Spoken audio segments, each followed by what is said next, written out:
고주파 RFA를 하자고 했던 거예요. 수술 안 하고 마취 안 하고 한다. 사인 줄인다. 환자는 또 혹 하긴 해. 캔서 트리트먼트의 원칙에서 벗어나는 거다. 응? 자, 안녕하십니까. 갑상선 브로스 예스클리닉 세 번째 케이스 발표하겠습니다.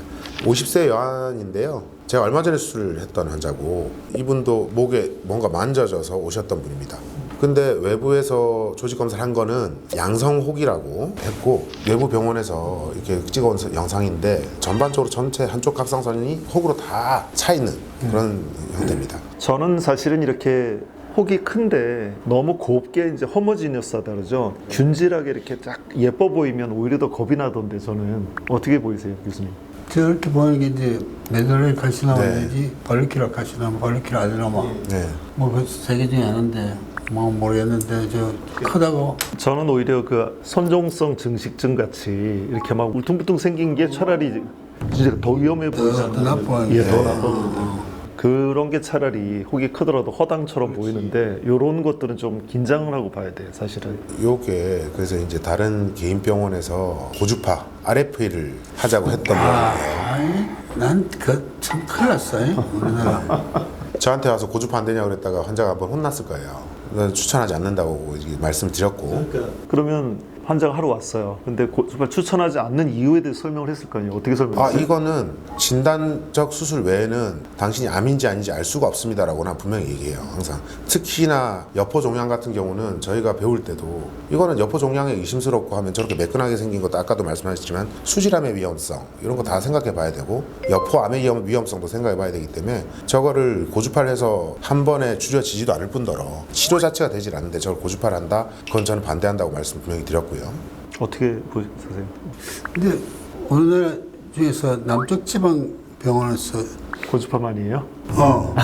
그런가요? 특히 개업가에서 교수님 예전에 그 학회 운영하실 때도 너무 공부들을 안 한다.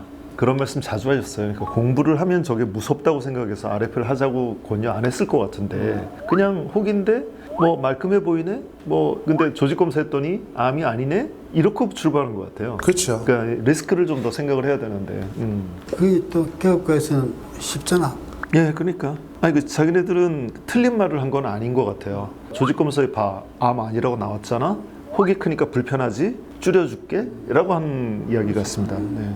근데 이게 줄여주는 거는 오케이, 그건 맞는 말인데 치료가 되진 않는데 그걸 치료로 생각을 많이 하시더라고요, 다른 의사 선생님들이. 이양 고주파 얘기가 나와서 그런데 미국의 슬란 캐드링이 미국의 캔서 트리트먼트의 아주 본보기 병원이잖아. 근데 그 중에 여자 하나가 요새 그거예요. 고주파를 권유했다 이게. 그거 보고 내한테 와서 앉아가. 내보고 어떻게 생각하느냐. 나 이해가 안 간다. 이해가 안 가는데 그쪽 병원에서 아마 연구용으로 한다는 소리는 들었었는데 아직 데이터는 안 나왔는데 캔서 트리트먼트의 원칙에서 벗어나는 거다. 응? 진짜 이 캔서냐 아니냐 그걸 모르는 게야. 그거 모르고 저렇게 했다가 나중에 어떻게 하려고 그러냐. 아마 데이터를 수집하는 것 같아. 뭐 그런 의심이 강하게 드네요. 근데 지방의 개업가에서 이거 많이 한다고. 근데 캔서가 의심되는데도 그렇게 한다 이게야. 그건 진짜로. 환자는 또 혹 하긴 해. 수술 안 하고 마취 안 하고 한다. 사인 줄인다. 뭐 혹해서 하는데 오케이. 100번 양보해서 이것이 1, 2cm 작은 거다. 한번 트라이 해볼 수 있겠다. 내가 처음부터 고주파 치료 가지고 캔서를 치료한다는 건 말이 안 된다. 원칙에 위배된다. 네. 이 사람은 그렇게 고집했어요. 아니요. 제가 그 고주파하게 놔두진 않겠죠. 그래서 일단은 비나인 나왔더라도 나는 수술을 해야 된다. 그래서 무조건 오른쪽 절제를 합시다. 만약에 환자분 여기서 여포암에 혈관 침범 광범위한 놈이 나오면 재수술로 전절제까지 해야 될 수 있습니다 라고 설명을 드리고 수술을 했습니다. 그래서 다이고노스틱 로벡토미 했고요. 포스테리림 세이빙 돼 있는데 이거는 팔아 있는 쪽만 조금만 살린 그런 케이스입니다. 패솔로지가 얼마 전에 나왔는데 폴리큘러 칼시노마 포션이 2.7cm고 미니멀리 인베이시브 타입이 나왔어요. 그래서 베슬은 원 베슬만 지금 현재 인베이전 돼 있는 거고. 그래서 이걸로 사실은 치료는 저는 끝냈습니다. 그래서 교수님들은 어떻게 이거에 대해서 만약 저런 결과가 나왔으면 재수술을 하시는지 혹시 이제 여쭤보고 싶어서 이 케이스를 제가 선택을 했거든요. 나운스 얘기봐. 아니, 저도 요새는 좀 미니멀리 인베이시브라면 추이를 좀 지켜보는 쪽으로 저는 가고 있거든요. 근데 이제 저런 경우에는 강하게 TSH 서프레션은 저는 할 것 같습니다. 그러니까 호르몬 약을 좀 세게 써서 그렇게 유지를 할 것 같습니다. 네. 그 교과서적으로는 미니멀 메시다. 메시지 4개 이하 네. 인베이전이 있다. 그러면 로백토미가 코뿔이 상태였다 그러면 제대로 치료된 거 아니에요? 예.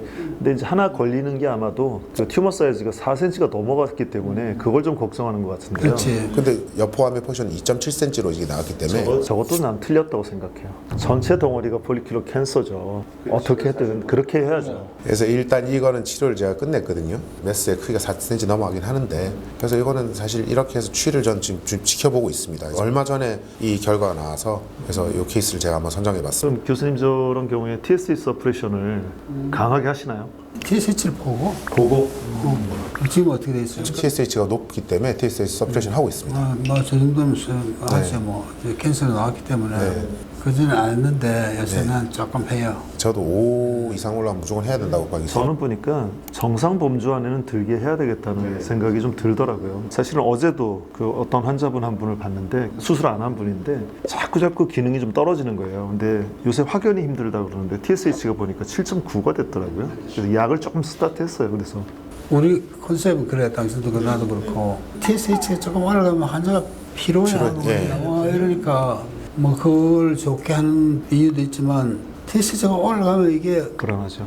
스티뮬레이션 해가지고 재발 네, 자극이 되니까. 유발할 수도 있으니까 뭐 약 좀 먹이는 게 어떻겠나 이런 생각을 하거든. 근데 뭐 대학병원 내과 선생님들은 10까지는 안 한다 이게야. 환자가 너무 힘들 것 같은데요. 그 분들이 들고 나오는 게 주장이 환자가 약 먹으면 그 삶의 질이 너무 떨어진다라고 이야기하는데 피곤하면서 떨어지는 삶의 질에 대해서 생각을 안 하시는 것 같아요. 그러니까 이 약 하나를 먹는 게 이게 그 위험한 것도 네. 아니고 안 먹던 환자가 먹게 되면 편해졌다는 거야. 그렇죠. 예. 그런 이야기 많이 합니다.